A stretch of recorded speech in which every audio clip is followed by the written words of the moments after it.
Yo guys, what's up? Welcome back to this video. So, in this video, I want to be talking a little bit about video creation. And so, when you're talking about video creation, there's a couple key things. Obviously, you have the content, you have the subject, but then there's also the filmmaker, or the videographer, whatever you want to call them. And the videographer has such a key role that actually goes into so many other things. And so I just want to break that down a little bit, talk about it a little bit, and then either give some pointers or just talk a little bit how I do it. So first of all, let me just grab the camera for an example here. So say I'm, just recording a video with my GoPro. I'm like, okay, cool, videoing it, vlogging, whatever you want to do. But if I'm just doing it because I'm bored, scratch this entire video.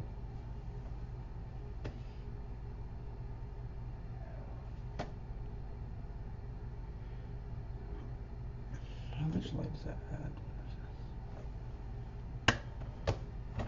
Yo guys, what's up? Welcome back to today's video. So I want to talk a little bit about picture editing.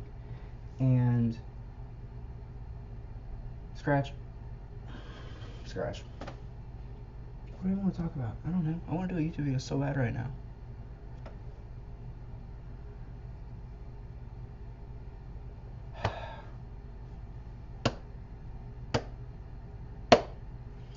Yo guys, what's up? Welcome back to today's video. So in today's video, I'm going to be talking about a couple different things. I haven't completely thought out today's video, but we're just going to start and run with it, honestly.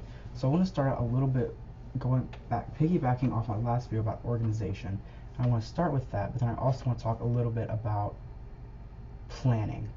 They go hand in hand, and in my last video I kind of talked about that too, but with organization planning. So let's get into today's video. How do I even want to attack this? Jeez, okay, yeah. Okay, so right off the bat, I think one thing that everybody knows, they may not do, but they know, is creating a schedule. And I personally suck at following schedules, for a number of reasons. One, I never look at them. Two, I just can't focus when I do them. It's a whole thing. But creating a schedule is so important because it keeps you occupied. It doesn't keep you occupied, but it keeps you accountable what you have to do, and so you know what you're doing. But I think one thing that doesn't get talked about enough is just the fact of the obsession people get with schedules. Because if I grab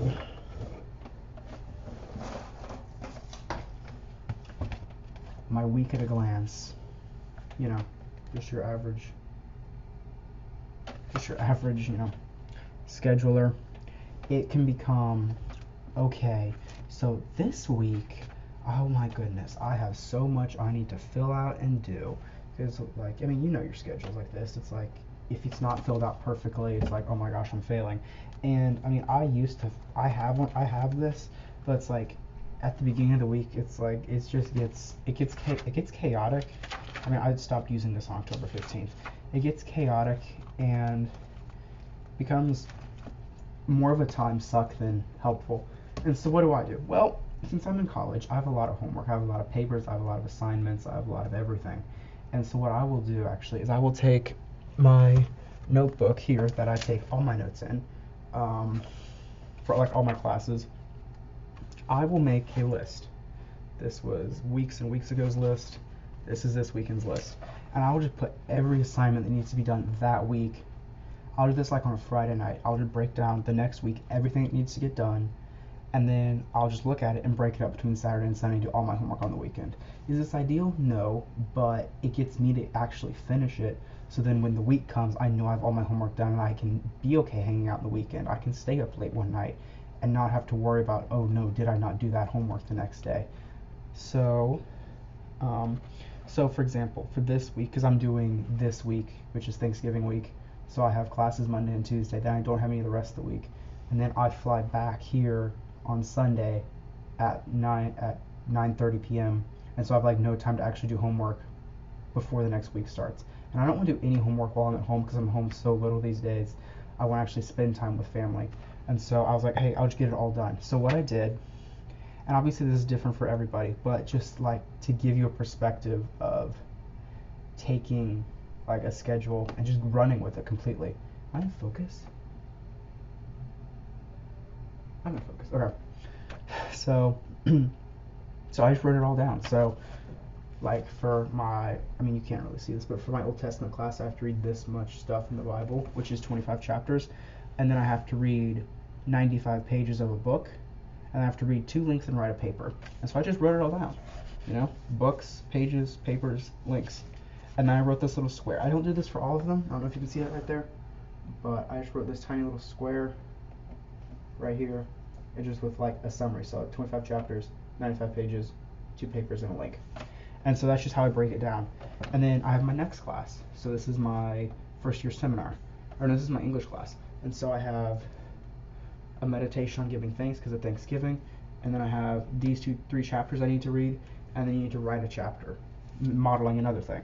And then I have my next section, which is Spanish, and I have all this stuff to do. And I have my core class, and I have all this stuff to do. And so it just helps me break it down into a way that's manageable. And I'm a very visual person, and so it just gives me the satisfaction of seeing everything, so I'm not looking around, going online, looking for syllabi, and just like, it gets it all in place.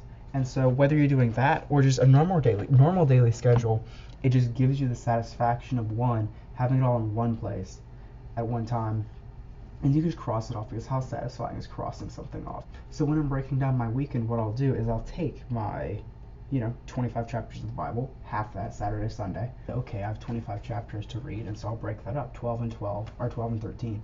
And so it just helps me make it visual, because I can just cross stuff up. And then color coding.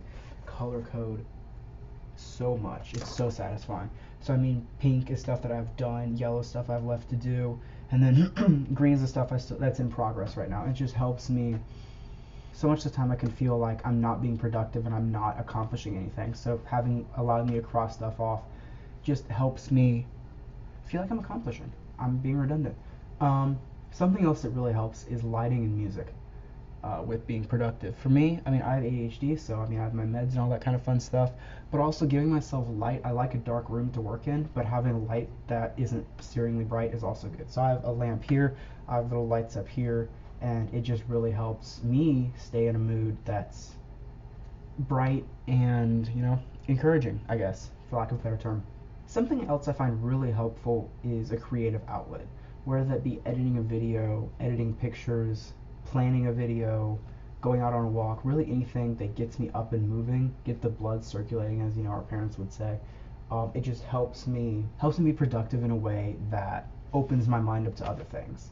So if I'm not feeling inspired while I'm writing a 12-page paper, I can be, okay, I'm going to take a break, go outside, get a snack, do something, come back to it, obviously with a refreshed mind. But also while I'm out, I might see something that catches my eye and like I want to incorporate into a paper. That happened today, actually. I was working on a Spanish presentation, and I just went out, got some water, went on a little walk outside, and I came back and it was like, oh, this is what I want to say, this is how this needs to be phrased. And it just gives you the moment to clear your mind and get on. Also having goals and like, not rewards for yourself, but goals down the road is also something I find very key. So like for me, I always keep all my filmmaking stuff on a shelf right behind me, so right there. And so like I'll have my drone, I have some cameras, some flashes, and just stuff that reminds me of my passions and what I can accomplish. And so, yeah, I mean, I always keep cameras right above my desk also. If you've seen my desk tour video that I did a little bit ago, that just helps me remember that, hey, I can take a break, I can film something, it's okay to take breaks as long as I'm being productive as well. So, yeah, I think, here's a big one.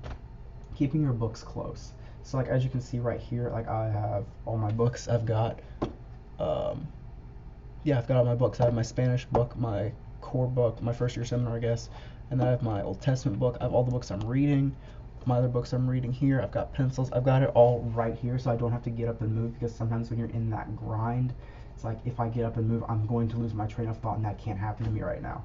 So yeah, just giving yourself everything at a moment's notice, because that's so important, especially for me, because if I get up and move, I will forget everything, and it's useless. So yeah, thank you for watching this video. I hope you found it interesting. Hopefully you got something from it. I'll link down below. A couple of the playlists I use that kind of hyper focuses me a little bit, which I find very helpful because I cannot focus a lot of the time. And yeah, just some other little tips and tricks down there probably. One last thing I will say is I listen to music with headphones, and if you have an iPhone, you can bring up background noises, and I have like rain falling in the background, and then low, quiet, study music in from the playlist I'll link below. And I just find these little things that just like helps my brain calm down and focus, which is so rare for it. It just really helps me focus and really get the work done. So I mean, I've been saying focus a lot, but that's something that I struggle with a lot. And so anything that helps me focus is really amazing. So with that being said, thanks again for watching this video. If you liked it and you found something helpful, be sure to hit the like button and subscribe, because why not? It's gonna be a new channel. We're growing and we're gonna go crazy. Um, yeah, remember, next year is when it all starts. If you haven't seen some of my other videos, go check them out. I have one about how to be productive next year and start off on the right foot, and I have oodles of videos coming out next year. So I will catch you guys in the next video. Take it easy. Peace.